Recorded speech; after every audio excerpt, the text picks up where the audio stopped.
तो ऑलरेडी कल के लेक्चर में हम नोड.जेएस का इंट्रोडक्शन देख चुके थे कि नोड.जेएस को यूज किस लिए करते हैं। अभी नेक्स्ट स्टेप है कि आपको नोड.जेएस के अंदर प्रोजेक्ट क्रिएट करना है, तो किस तरह से क्रिएट करोगे। तो यहाँ पे फिर से फाइल ऑप्शन है, उसके अंदर जाकर ओपन फोल्डर करेंगे। क्या करेंगे?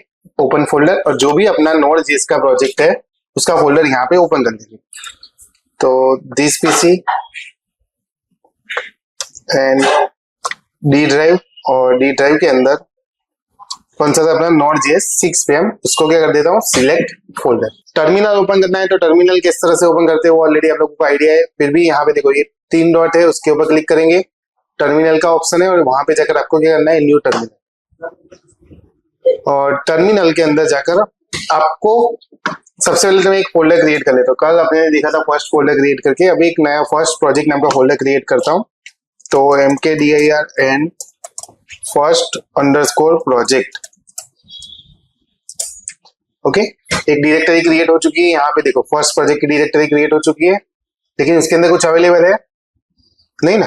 पहले मैं क्या करता हूँ, उस फोल्डर में अभी मेरे को प्रोजेक्ट क्रिएट किसमें करना है, फर्स्ट प्रोजेक्ट वाले में क्रिएट करना है, राइट।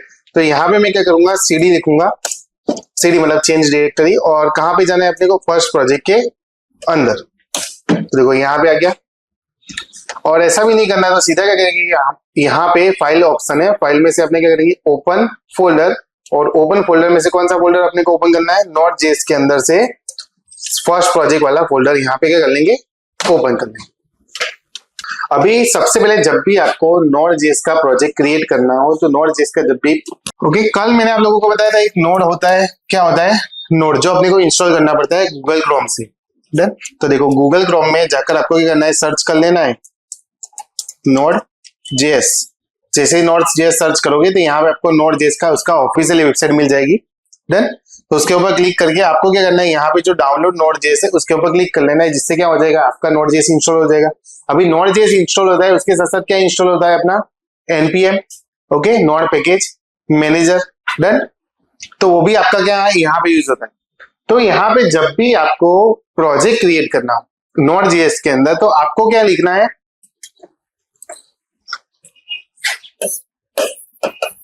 npm init।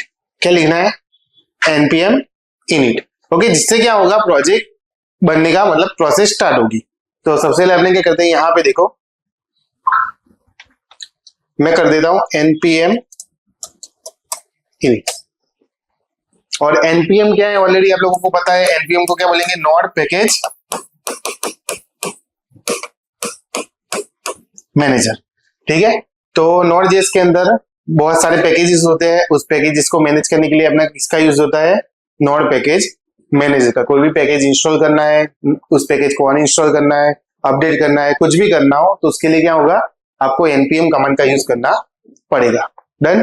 तो पैकेजेस क्या होते हैं, वन टाइप ऑफ लाइब्रेरी, ठीक है। कल अपने ने देखा था कि पैकेजेस क्या होगा, किस किस टाइप के पैकेजेस होते हैं और आपको यूज क्यों करना है, ओके। तो हमने npm init कर दिया है, तो यहाँ पे प्रोजेक्ट मतलब बनने की प्रोसेस स्टार्ट हो गई है। सबसे वो पहले पूछ रहा है आपको पैकेज नेम, क्या पूछ रहा है, पैकेज नेम। तो यहाँ पे लिखा हुआ है फर्स्ट प्रोजेक्ट। तो बाय डिफॉल्ट जब भी आप उस मतलब प्रोजेक्ट क्रिएट करोगे, तो उसका जो पैकेज का नेम होगा वो बाय डिफॉल्ट क्या रहेगा, फर्स्ट प्रोजेक्ट। अगर आपको उसको चेंज करना है तो आप क्या कर सकते हो, यहाँ पे लिख सकते हो, जैसे कि मैं लिख देता हूँ हेलो। तो अभी जो मेरा पैकेज का नेम हो जाएगा वो कौन सा हो जाएगा, हेलो। फिर यहाँ पे है वर्जन। तो वर्जन के अंदर आप देखो तो वर्जन दिए हुए 1.0.0, ओके। तभी ये वर्जन का क्या मतलब होता है, आप लोगों को पता होगा, आप एप्लीकेशन यूज करते हो, राइट, प्ले स्टोर के अंदर। तो जब भी आप प्ले स्टोर से एप्लीकेशन डाउनलोड करते हो, तो वहां पे आपको एक वर्जन दिखाता है कि अभी इसका करंटली वर्जन ये चल रहा है। या फिर एंड्रॉइड का देखते हो तो एंड्रॉइड के अंदर भी वर्जन होते हैं, राइट, कि आपका अभी एंड्रॉइड का वर्जन ये 14 चल रहा है, 13 चल रहा है, 13.8 चल रहा है, 14.8 चल रहा है, राइट, ऐसा होता है ना। तो वो वर्जन्स क्या होते हैं, मतलब आपका जो प्रोजेक्ट है उसका करंटली कौन सा अपडेट अवेलेबल है। तो सबसे पहले 1.0.0 यहाँ पे सबसे बेस वाला दिया है, तो इसका मतलब क्या हुआ, अभी आपने प्रोजेक्ट को क्या किया हुआ है, इनिशियल मतलब स्टार्ट किया हुआ है। क्या किया हुआ है, अभी स्टार्ट किया है। इसका जो अभी जब भी मैं इस प्रोजेक्ट को अपलोड करूंगा तो उसका वर्जन क्या रहेगा, 1.0.0। डन। यहाँ पे तो अपना जो प्रोजेक्ट्स होगा, मतलब जो नोड पैकेजेस होते हैं वो ऑलरेडी अपने सर्वर पे अपलोड करते हैं, राइट। तो वहां पे पैकेज मतलब जो वर्जन होता है उसका कुछ इतना खास रहता नहीं है। लेकिन जब प्ले स्टोर के अंदर जब भी एप्लीकेशन अपलोड करते हैं तो वहां पे वर्जन को काफी मतलब मायने रखता है कि आपने इस वर्जन का एक बार अपलोड किया है तो फिर से सेम वर्जन का अपलोड नहीं होगा। ठीक है, उस वर्जन को अपडेट करके फिर अपना कुछ अपडेट तभी होगा ना। तो अभी एप्लीकेशन अपडेट कब होगी कि जब कुछ नया अपडेट आया होगा तभी। तो नया अपडेट आया मतलब किस वे में आया है, तो वहां पे वर्जन अपडेट करोगे तो ही जाकर वो क्या होगा, अपडेट होगा। तो अपने यहाँ पे इतना कुछ खास नहीं है, लेकिन फिर भी उसको समझ लेते हैं कि भाई यहाँ पे वर्जन्स क्या करते हैं। तो देखो वर्जन्स के अंदर यहाँ पे आपको 3 दिए, एक फर्स्ट ये, सेकंड ये और थर्ड ये। ओके, 3 नंबर्स आपको दिख रहे हैं। तो जो लास्ट वाला नंबर है, जब भी आपके प्रोजेक्ट के अंदर नॉर्मल चेंजेस हो, एरर आ रही थी, बग्स आ रहे थे, उसको आपने सॉल्व कर दिया। ठीक है, तो यहां से मैं उसको अपडेट करके क्या कर दूंगा 1.0.1, मतलब कुछ आपने अपडेट किया है वो यहाँ पे अपलोड करना है। डन। तो क्या हो गया 1.0.1। जैसे दूसरा कुछ अपडेट किया तो 1.0.2, 1.0.3, ऐसे कुछ नॉर्मल अपडेट्स करते हैं तो वहां पे क्या होगा, उसका चेंज यहाँ पे होता है, जो आपको लास्ट वाला दिखता है उसमें। उससे आगे अपना क्या है, सेकंड वाला मोड। अभी सेकंड वाले में क्या होता है कि जब भी कुछ मेजर चेंजेस हो, क्या हो, जब भी कोई मेजर चेंजेस हो, जैसे कि पेमेंट की फंक्शनलिटी कुछ थी या फिर उसमें कुछ आपने चेंजेस कर दिए, भी इस तरह से पेमेंट हो रहा था या इस वे में हो गया, उसकी जो प्रोसेस फंक्शनलिटी पूरी चेंज हो गई। डन। तो कुछ भी मतलब मेजर चेंजेस होता है तो उसके लिए आपको किसको अपडेट करना पड़ता है, जो बीच वाला पार्ट है उसको। तो जैसे कि यहाँ पे पहले प्रोफाइल अपडेट करने का ऑप्शन नहीं था, राइट। तो अभी प्रोफाइल अपडेट करने का ऑप्शन हमने दे दिया। पहले प्रोफाइल दिखती थी, अपडेट नहीं होती थी। अभी हमने क्या किया, उसको अपडेट करने का एक बटन ऐड कर दिया, मतलब नई फंक्शनलिटी ऐड हो गई, राइट। तो यहाँ पे मैं उसको अपडेट कर दूंगा भाई 1.1.0। क्या हो गया 1.1.0। क्यों 1.1.0 हो गया, क्योंकि इसके अंदर क्या हो गए, मेजर चेंजेस हुए हैं। क्लियर। फिर उसके अंदर उसके बाद भी कुछ चेंजेस। अभी ऐसा नहीं कि फिर आपको 1.1.0 है, अगर आपने कुछ नॉर्मल चेंज किया तो उसको 1.0/3 कर दो, ऐसा नहीं। अभी आपका वर्जन कौन सा है, 1.1.0 है। तो अभी कुछ भी अपडेट किया तो क्या होगा 1.1.1, 1.1.2। ओके, इस तरह से। और सबसे आगे थर्ड, मतलब जो आपको फर्स्ट दिख रहा है वो, जब भी कोई नया मॉड्यूल ऐड हो रहा है, कोई नई लाइब्रेरी ऐड हो रही है, मतलब कुछ नई चीज उसके अंदर ऐड ऑन हो रही है, राइट, तब ये अपडेट होगा। मतलब सबसे हाई लेवल का जब भी कोई नया क्लास ऐड हो गया, राइट, जो फंक्शनलिटी पहले थी ही नहीं, अभी कुछ नया उसके अंदर ऐड कर दिया, तो तब आपको किसको अपडेट करना है, आगे वाले को। ओके। तो जैसे कि आपके फोन के वर्जन होते हैं, तो फोन के वर्जन के अंदर आप लोगों को पता होगा 13 है, कुछ नॉर्मली बग्स फिक्स हो गया, आपको थोड़ा इंप्रूवमेंट हुआ भाई उसके अंदर, तो वो नॉर्मल सा वैसे कि 13.0.5 आ गया, फिर 13.0.8 आ गया, राइट, कुछ इस तरह से आ गया। अभी आपको लिखता है 14 आ गया। 14 आ गया मतलब क्या होगा, अभी उसके अंदर नया यूआई आ गया, दिखते ना, 14 वर्जन आ गया, मतलब उसके अंदर क्या आ गया, नया एक यूआई अपडेट हो गया, मतलब आपका जो लुक था वो क्या हो गया, डिफरेंटली पूरा चेंज हो गया। तो वो क्या हो गया, आपका एक अलग वर्जन, मतलब अभी क्या आया 14 वर्जन आ गया। तो वैसे ही सेम, तो ये जब भी आपके अंदर कुछ नई फंक्शनलिटी है, कुछ नया एड ऑन हो रहा है, कुछ नया लाइब्रेरी या फिर कोई पैकेज या फिर कोई क्लास अपडेट मतलब नया बन रहा है, तब आप क्या करेंगे, इसको अपडेट कर देंगे, तो उसको कर देंगे 2.0.0।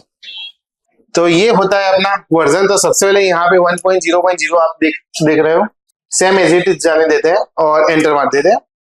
उसके बाद डिस्क्रिप्शन है। डिस्क्रिप्शन मतलब आपका जो प्रोजेक्ट है उसका डिस्क्रिप्शन, कि आपके प्रोजेक्ट के अंदर क्या है क्या नहीं। यहाँ पे लिख देता हूँ education purpose to create this project. Description तो आप लोगों को आइडिया है, वो तो कॉमन से देंगे। अभी उसके बाद दिया हुआ है आपको एंट्री पॉइंट। एंट्री पॉइंट क्या होता है कि जब भी आप इस प्रोजेक्ट को लोड करोगे, मतलब जब भी रन करोगे, तो उसका जो भी मेन कोड होगा, जैसे कोई पैकेजेस इंस्टॉल हुए हैं, कोई पैकेजेस डिलीट हो गए, या फिर कुछ भी आपके जो प्रोजेक्ट के रिगार्डिंग जो भी नेसेसरी डिटेल्स होगी, वो सारी लिंक किसमें होगी, index.js के अंदर। अगर आप कहीं पे प्रोजेक्ट को डिप्लॉय करते हैं, डिप्लॉय करना मतलब प्रोजेक्ट को सर्वर पे अपलोड करते हो, तो जब भी आप प्रोजेक्ट को सर्वर पे अपलोड करोगे, तब वो आपको पूछेगा कि आपके प्रोजेक्ट का एंट्री पॉइंट कौन सा है। मतलब आपका प्रोजेक्ट, चलो ये आपने पूरा फोल्डर स्ट्रक्चर सब अपलोड कर दिया, लेकिन वो प्रोजेक्ट को एग्जीक्यूट कैसे करेगा, उसके कमांड्स कहाँ है, पैकेज प्रोजेक्ट के अंदर कौन सी चीजें हो रही हैं, कौन से पोर्ट पे चल रहा है, कहाँ पे चल रहा है, क्या नहीं, वो सारी चीजें किसमें होगी, उस मेन फाइल के अंदर होती है। तो यहाँ पे एक बाय डिफॉल्ट आपको दिया हुआ है index.js। तो आप index.js जैसे ही एंटर मारोगे तो आपकी जो एंट्री पॉइंट होगी, मतलब जो भी आपका प्रोजेक्ट का लोड होने का या फिर स्टार्ट होने की जो भी प्रोसेस है वो सब किसके अंदर आएगी, index.js में। ओके, अगर यहाँ पे मेरे को चेंज करना है तो यहाँ पे मैं चेंज कर सकता हूँ। या तो ज्यादातर लोग क्या यूज करेंगे, index.js यूज करते हैं, या तो फिर app.js। दो फाइल्स होती है, index.js या तो फिर app.js। इज अ कॉमनली कोई भी डेवलपर होता है तो उसको यही पता होता है, या तो फिर index.js फाइल होगी या तो फिर app.js फाइल होती है। फिर ऐसा नहीं कि अपनी खुद का नाम का डाल के .js लगा दो, ठीक है, ऐसे कर सकते हो, इसका कोई इशू नहीं है। लेकिन फिर भी एज अ प्रोफेशनल वे में देखने जाए तो क्या होता है, index.js या तो फिर app.js। ज्यादातर कोई ऐसा होता है तो वो डायरेक्टली main.js भी लिखता है, लेकिन मोस्ट ऑफ लोग index.js या तो फिर app.js का यूज करते हैं। क्लियर? ओके, उसको एंटर मार देता हूं। टेस्ट कमांड, अभी टेस्ट कमांड क्या होता है, जब भी अपने प्रोजेक्ट को टेस्टिंग पे ले जाते हैं, टेस्टिंग में मतलब आपका जो प्रोजेक्ट किस वे में वर्क करेगा, तो उसके लिए आपको यहाँ पे कमांड दिया है, क्रिएट करना होता है कि जब भी इस कमांड को रन करो, जैसे लाइक आप लोगों को पता होगा कि रिएक्ट जैसे हमने प्रोजेक्ट क्रिएट करते हैं, तो प्रोजेक्ट क्रिएट करने के बाद आपको रन करना हो तो किस तरह से करते हैं, npm run dev लिखते हैं। तो वो क्या है, एक कमांड है। किसका कमांड है कि जब भी आपको प्रोजेक्ट को रन करना होगा तो क्या लिखोगे आप, npm run dev। वैसे ही आपको टेस्टिंग मोड के लिए चलाना हो तो आपको यहाँ पे एक कमांड क्रिएट करना पड़ता है कि आपको कौन से कमांड पे, मतलब कौन सा कमांड आप कौन सी की या फिर कैसे रन करोगे तो आपका जो प्रोजेक्ट है वो टेस्टिंग मोड में जाएगा। लेकिन यहाँ पे अपने कुछ नहीं छोड़ेंगे, अभी इसको ब्लैंक छोड़ देंगे, अपने को कुछ ऐसा करने की जरूरत है नहीं। नेक्स्ट है गिट रिपोजिटरी। अगर आपका जो प्रोजेक्ट है वो गिटहब के अंदर अपलोड करना है, गिटहब के अंदर अपलोड करना है, गिटहब तो ऑलरेडी आप लोगों को पता है ना कि गिटहब के अंदर अपने क्या कर सकते हैं, प्रोजेक्ट्स को अपलोड कर सकते हैं। मतलब जो भी अपना डायरेक्टरी होगा वन टाइप ऑफ, उसको वहां पे क्या बोलते हैं, रिपोजिटरी। जैसे कि मैंने यहाँ पे फर्स्ट प्रोजेक्ट क्रिएट किया तो वहां पे यहाँ पे क्या है, वो एक प्रोजेक्ट का फोल्डर है। वही सेम थिंग वहां पे गिटहब के अंदर होती है। तो क्या दिखा था कि ये फर्स्ट प्रोजेक्ट क्या है, एक रिपोजिटरी है, मतलब वो एक रेपो है जिसके अंदर क्या होगा, अपना प्रोजेक्ट पड़ा होगा पूरा। डन। तो अगर आपका प्रोजेक्ट गिटहब के साथ लिंक करना है तो आपको यहाँ पे गिटहब की जो रिपोजिटरी अपनी क्रिएट की है उसका लिंक यहाँ पे करना पड़ेगा। लेकिन यहाँ पे अपने पास अभी फिलहाल गिटहब है नहीं, मतलब उसको जस्ट मैं क्या करूंगा, एंटर करके जाने दूंगा। अभी यहाँ पे कीवर्ड्स दिए हुए हैं। कीवर्ड्स मतलब जब भी एसईओ करते हैं ना, एसईओ मतलब जब भी आप प्रोजेक्ट को मतलब कोई फाइंड करता है ना गिटहब के अंदर, जब भी अपलोड करोगे तो जैसे कि मैंने अपर केस से लोअर केस में कन्वर्ट करने का या फिर लोअर केस से अपर केस में कन्वर्ट करने का एक प्रोजेक्ट क्रिएट किया हुआ है, ठीक है, तो वो कोई कैसे फाइंड करेगा, upper case to lower case to upper case, change case, तो उस टाइप के क्या हो गए, नेम्स हो गए, मतलब जो कीवर्ड्स होते हैं, ठीक है। आपको जैसे कि कोई क्लासेस फाइंड करना है तो आप क्या करते हो, जैसे कंप्यूटर क्लास फाइंड करना है तो क्या लिखोगे, computer class near by me, computer classes, computer top computer academy, computer मतलब एजुकेशन एकेडमी, ठीक है। इस तरह के कीवर्ड्स आप फाइंड करते हो तो उससे क्या मिलता है, वो आपको फाइंड करके देता है। सेम थिंग यहाँ पे कीवर्ड्स है कि अगर आपको प्रोजेक्ट को कहीं भी अपलोड कर रहे हो तो उसमें कौन से कीवर्ड के थ्रू आपका जो प्रोजेक्ट है वो आगे टॉप में आ सकता है। Done, clear. तो यहाँ पे अपने को कुछ ऐसा है नहीं, इसलिए आपने क्या करेंगे, सीधा एंटर मार के जाने देंगे। प्रोजेक्ट के ऑथर कौन है, ऑथर मतलब जिसने भी प्रोजेक्ट क्रिएट किया है, राइट। तो यहाँ पे अपने पास तो कोई ऑथर है नहीं, तो मैं क्या करता हूँ यहाँ पे GIT, मतलब ऑथर तो हूं मैं लेकिन ऐसे GIT। अभी लाइसेंस होता है, लाइसेंस के अंदर क्या होता है, देखो आपका जो प्रोजेक्ट होता है ना उसके अंदर एक लाइसेंस होता है, मतलब कि आप इस प्रोजेक्ट को कोई यूज कर सकता है, नहीं कर सकता है, ठीक है। बहुत सारे आप प्रोजेक्ट से टेम्पलेट से डाउनलोड करते हो ना, तो वहां पे ऐसा लिखा होता है कि ये जो प्रोजेक्ट है वो फ्री है, ओपन सोर्स है, आप इसको यूज कर सकते हो, कहीं पे भी कोई मतलब उसके ऊपर कोई भी मतलब क्या बोलते हैं केस वेस कुछ हो सकता नहीं है। बहुत सारे टेम्पलेट ऐसे भी होते हैं कि जिसके अंदर क्या होता है, आप सिर्फ उसको एजुकेशन मोड के लिए चला सकते हो। एजुकेशन मोड के लिए मतलब आपको अगर पढ़ाई के लिए चाहिए ठीक है, लेकिन आप उसको सर्वर पे अपलोड करोगे तो वो क्या हो जाएगा, वहां पे आपके ऊपर क्या हो सकता है, केस हो सकता है, क्योंकि वो सिर्फ एजुकेशन पर्पज के लिए था। तो ऐसे बहुत सारे लाइसेंस अवेलेबल होते हैं यहाँ पे, लेकिन यहाँ पे एक ISC लाइसेंस है वो अपना डिफॉल्ट है, उसको जैसे एक ISC और एक MIT, मतलब दो लाइसेंस है वो फ्री वाले हैं, तो उसमें आपको परचेस करने की जरूरत रहती नहीं, जैसे एंटर मारो वो आपका लाइसेंस आपके प्रोजेक्ट के अंदर क्या हो जाएगा, एक्सेस हो जाएगा। देखो और यहाँ पे आपको बता रहा है कि भाई नेम क्या हो गया हेलो, वर्जन क्या है वो, डिस्क्रिप्शन क्या है वो, मेन कौन सी फाइल होगी इंडेक्स डॉट जेएस, स्क्रिप्ट क्या है, तो स्क्रिप्ट मतलब आपको प्रोजेक्ट को टेस्ट करने के लिए मैंने कोई स्क्रिप्ट लगाई नहीं, तो इसलिए क्या आ रहा है ब्लैंक आ रहा है। ऑथर क्या हो गया जीआईटी, लाइसेंस क्या है आईएस। Okay done. तो ये सारी चीजें खत्म हो गई। इज दिस ओके, यस कर दूं ऐसा पूछ रहा है, तब क्या करेंगे वाई दबा के एंड मारेंगे, क्या हो गया यस डन। यहाँ पे कुछ एनपीएम की नोटिस दे रहा है, क्या दे रहा है NPM notice new major version of NPM available, मतलब अभी जो आप एनपीएम यूज कर रहे हो नोड पैकेज मैनेजर उसका करंटली वर्जन कौन सा है 10.9.2 है, मतलब जो मेरे प्रोजेक्ट के अंदर इंस्टॉल है। तो कल मैंने आप लोगों को वो भी बताया था कि आपको कहां पे चेक करना है, तो सीएमडी खोल लेंगे। सीएमडी के अंदर देखो नोड डैश 3 करने पे अपने को क्या मिलता है, नोड का जो वर्जन है वो मिलेगा, और यहां पे मैं करता हूं एनपीएम डैश 3, मतलब मेरे को किसका वर्जन मिलेगा नोड पैकेज मैनेजर का, क्या दिख रहा है अपने को 10.9.2 दिख रहा है। तो यहाँ पे आपका जो वर्जन दिख रहा है वो कौन सा है अपना एनपीएम का एक वर्जन दिख रहा है। तो ये बोल रहा है कि आपका जो 10.9.2 है वो पूरा ना हो गया है, अभी लेटेस्ट में कौन सा चल रहा है 11.4.2, और वो कैसे पता चलेगा, देखो यहाँ पे जो ये नोड जेएस की अपने पास फाइल है मतलब जावास्क्रिप्ट, देखो नोड जेएस वर्जन 24.2.0 दिया हुआ है, अभी लेटेस्ट में कौन सा चल रहा है डाउनलोड नोड जेएस में 22.16.0, और ये जो है ना मतलब जो प्रोडक्शन पे वर्जन पे कौन सा है 22.16.0 अभी प्रोडक्शन में चल रहा है, और ये जो होगा वर्जन 24.2.0 मतलब वो डेवलपमेंट में, मतलब अभी उसका वो प्रॉपरली टेस्टिंग होकर आया हुआ नहीं है। अगर वो प्रॉपरली मतलब परफेक्टली चलेगा तो वो ये नोड जेएस वाले क्या करते हैं उसको प्रॉपरली प्रोडक्शन पे ला देते, मतलब उसका नया वर्जन यहाँ पे अपडेट हो गया, मतलब अभी उसका अपडेट तो आ गया है, लेकिन वो अभी अपडेट क्या है कि हो सकता है उसके अंदर बग्स हो, क्या हो उसके अंदर कुछ इशू होगा या फिर कोई बग होगा, मिस्टेक्स होगी, वो अभी प्रॉपरली टेस्टेड है नहीं। तो अगर प्रॉपर टेस्टेड होगा तो क्या हो जाएगा यहाँ पे अपडेट में आ जाएगा, लेकिन अभी प्रॉपरली टेस्टेड नहीं है, मतलब अभी वो क्या है डेवलपमेंट में, लेकिन करंटली अपना जो प्रोडक्शन वर्जन है उसके अंदर कौन सा दिखा रहा है 22.16.0, तो वो भी अवेलेबल है। डाउनलोड करते हैं, डाउनलोड पे जाता हूं तो देखो 22.16.0 दिखा रहा है, वो क्या है लेटेस्ट वर्जन, और उसके बाद कौन सा आया था 23.11.1, तो अभी जब भी नोड जेएस आपको एक नया अपडेट देगा ना तो कौन से वर्जन का देगा 23.11.1, क्यों क्योंकि वो अभी उसके बाद का निकला वो वर्जन है, और वो शायद अभी टेस्टेड हो चुका है या अभी टेस्टिंग में है, जो भी प्रोसेस है उसके बाद क्या आएगा आपको अपडेट देगा, और अभी लेटेस्ट में कौन सा आ गया है 24.2.0 आ ही गया है, लेकिन वो अभी आपको दे रहा नहीं है, क्यों क्योंकि वो अभी फिलहाल टेस्टिंग में।